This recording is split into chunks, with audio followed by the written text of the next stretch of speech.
lot. Looking at my squad, they be acting Gucci, like I'm a rookie. Looking at me like, why do you go hard?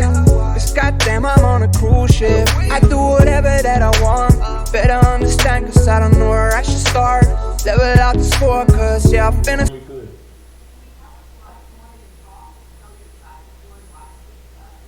Because most of the times when people see something happen like this, the person that do it don't ever get to tell their side of the story.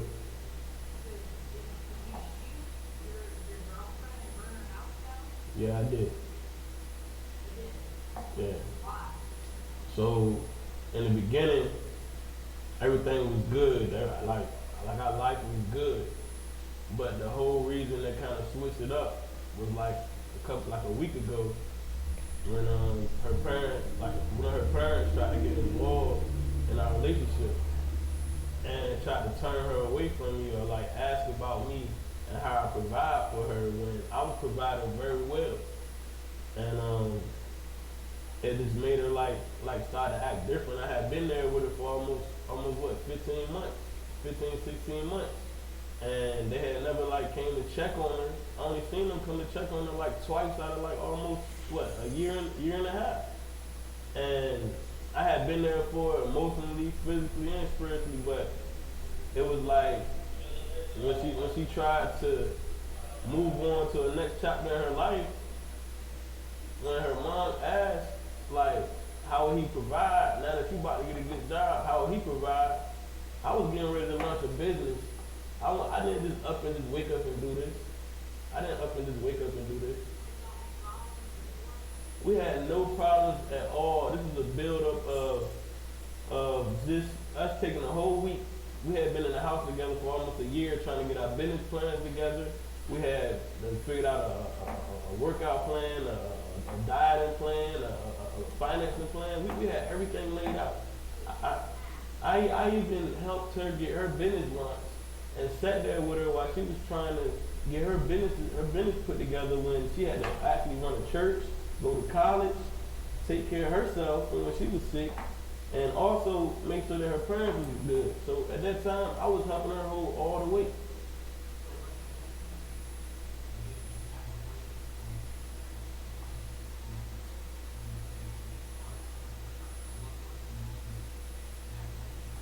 I had the breaking point when her mom kept calling and she was crying like, so what is he gonna do? Like, I'm sorry, like you messing with her head now. I'm in here trying to build a foundation with her, and y'all over this side.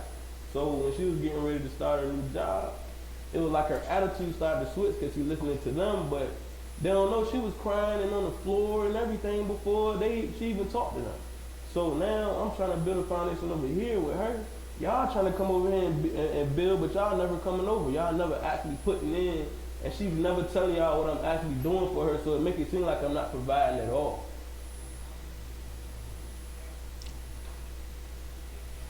Y'all gotta come check on y'all people, man. Because her attitude started to come out, because of so much was going on, her attitude started to lash out. But then also had things I was dealing with at the time too. It's not just one thing you're dealing with when you just snap. It's not that. It's other things in life I was dealing with. I was wearing a sex charge that I had no involvement with. But my family told me to wear it just because I pleaded guilty to come home. But they didn't want me to clear my name or to face the person so I could clear my name. They wanted me to wear it. So I was also dealing with that, and I had just found out that I was cleared. I had just took a polygraph and I was cleared. So I was on probation for about 4 years. And out of the 4 years I was on probation never came in the house. But for some reason, they reset my probation after I took the polygraph, after knowing that I didn't do the sex crime. They reset it like I just came home after 4 years. So now, they put me back on the high. I was on the low. I was getting ready to get off of probation. I was good. But that Friday, she called and was like, hey, I need to come to the house, and I need to see where you at. I need to see what the room looked like. I said, look, you ain't been in my house in 4 years. Nobody's been in my house out of like 6 probation officers in like 4 years. Why are you putting pressure on me now? And it's like 1 o'clock. You didn't tell me you was coming or anything. So telling me it's protocol, I have to do my job, this is what I'm supposed to do. I said, look, man, I already got enough stress going on right now. Me and shorty over here trying to keep things level. I finally talked with her. She was like, she ready to go back to work. But honestly, she didn't want to go to work because she didn't want to leave me. But I said, go ahead and go to work. But her parent, her mom on this end, was putting pressure on her and making her cry and break down.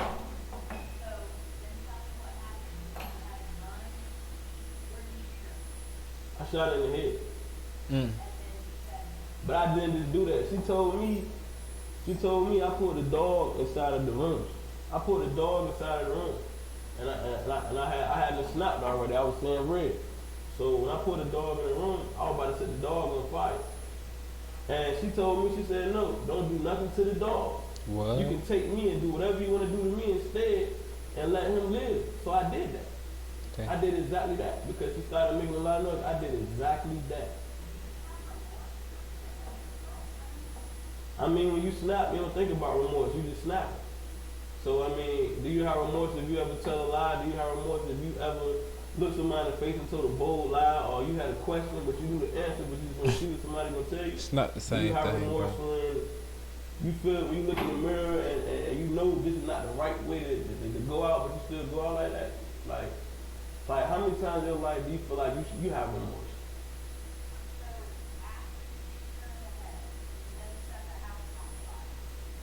And the reason why it made me set the house on fire was because even watching the cameras, like I told you, when her mom tried to get involved, when you try to get involved in somebody's relationship or you speak on the person that they with, I watch you on camera come check on her. You didn't even come and knock on the door. You just called her phone, but you didn't come in. She was dead since Tuesday.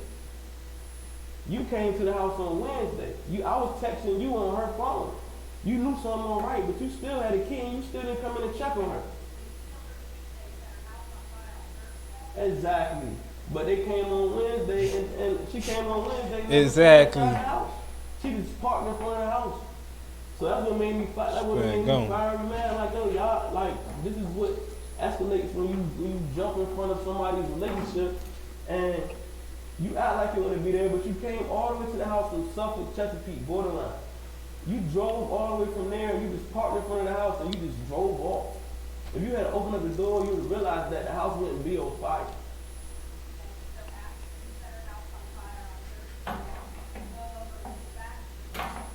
But how you looking at that camera? She might have would have He was died. already dead.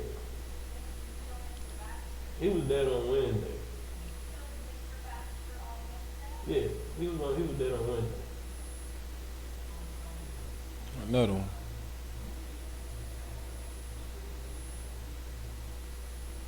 He basically raised me. He Just- basically like raised me. Like I was stepdaddy. raising him for like 15 years, but at the same time, when I needed him the most, he wasn't there. So at the So same you time, say- when I needed this and that, just something to get on my feet, he tell me he ain't had nothing. But when I killed him, I found like $20,000. So this whole time, if you had gave me $1,000, I would have been good, just to make it back. What? Yes, anybody would take the 20 grand. If you hit the lotto, you gonna take the 20 grand, right? I'm just asking. I mean, you ask the question, I'm gonna ask questions too. Anybody can take 20 grand if they see it and ain't nobody gonna stop it.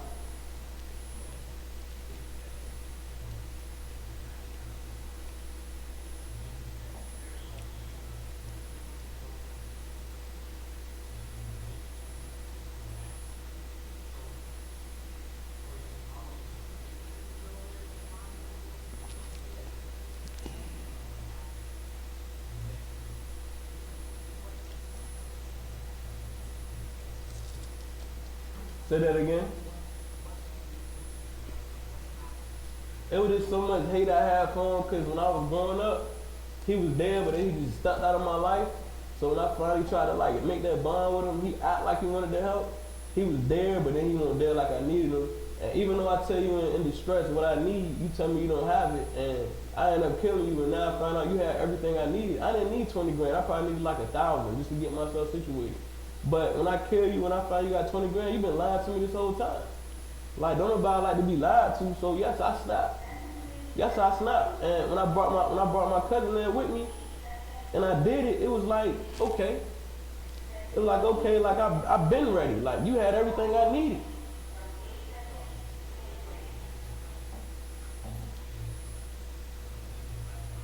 Yeah. Yeah. Yeah.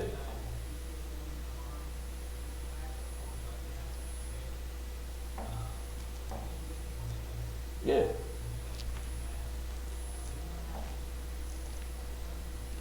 So at the same time, he had seen both bodies. My cousin had seen both bodies, but he laughed at him. He made it seem like it was a joke. To me, it was something like, okay, I didn't want to do it, but I did it because I was snapping. So in the midst of everything, I was going to take care of some things with him for some people that wanted to kill him. So I already done snapped. So I'm like, I'm ready to put in some work. I'm ready to go take care of some people that trying to take care of you before I get killed.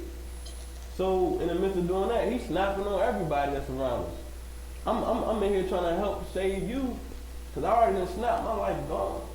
You laughing and joking and talking stuff and like yelling and everything, and you out of control, drinking whatever. So I tell you to calm down, cause I already killed two people. So I'm already seeing red. You still talking to me, harassing me, whatever it is. I said, let me find people who wanted to kill you. For some reason, you can't find them, but they can find you. So if they find you and I'm with you, they gonna kill me too, right? So I said, eventually, you gonna have to shut up talking like that. You talking crazy. So nothing went down. He started making a scene. I told him to calm down. And still started talking reckless at the mouth. I told him to calm down. Then he tried to put his hands he just tried to charge and put his hands on his girlfriend. So at the same time, I was like, look, I had to break that up. I'm like, I'm over here to kill somebody for you that want to kill you. But you in here trying to fight your girlfriend and you worry about stuff that don't even matter to me. I just killed two people. And it should have been on Thursday. At where he was staying at. Yeah. I got fed up with him because he kept talking like you not about this, you not gonna do nothing. Like, bro, I just killed two people. You don't think I'm ready to shoot again? So he just kept going off and started getting loud and raging. So I went right in the kitchen and shot him right in the head. He didn't drop. He kept moving in circles. Then I shot him in the back to make sure he hit the ground.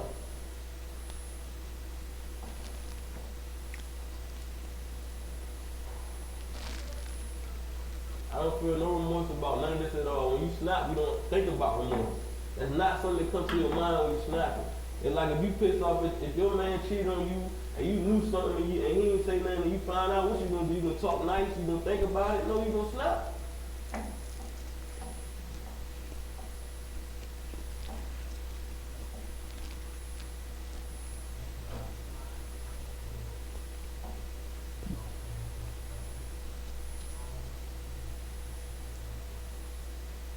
Well, when I came in with my cousin, you know, he trying to greet me coming in. It's late at night. I walk in, he like, hey. He was like, hey, what's up? And then he seen my cousin all black. He like, oh, what the world going? And then as soon as he finished his sentence, I hadn't shot him in the head. He was gone. He was still sleeping with, where he was laying at.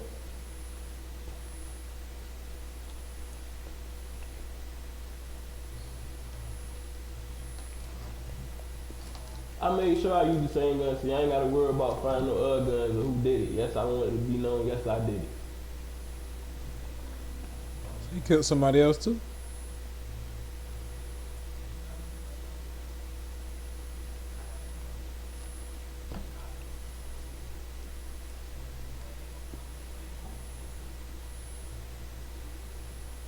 I was definitely looking for more people, but I was choosing my people wisely. I wasn't choosing these regular people. Like when the U.S. Marshals came to get me, it was like 40 of them out there. They had an army truck out there.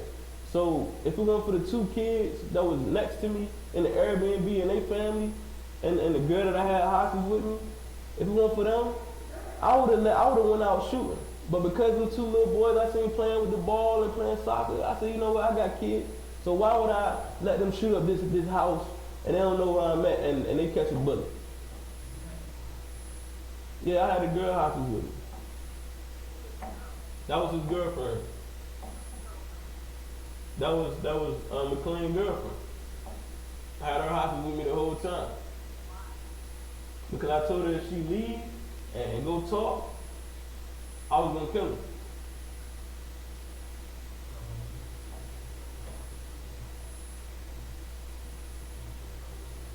Yeah. I took her with me everywhere. I told her, I gave her some money. I said, look, you're gonna play like you're with me. I took her shopping. I took her out to eat. I took her everywhere. And even when her family was calling, I told her, you say anything other than that, I will kill you.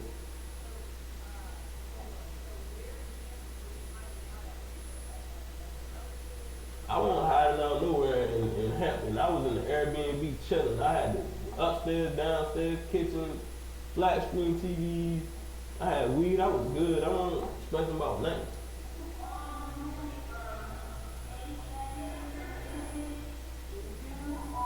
I can't hear you. It was in Hampton. Yeah.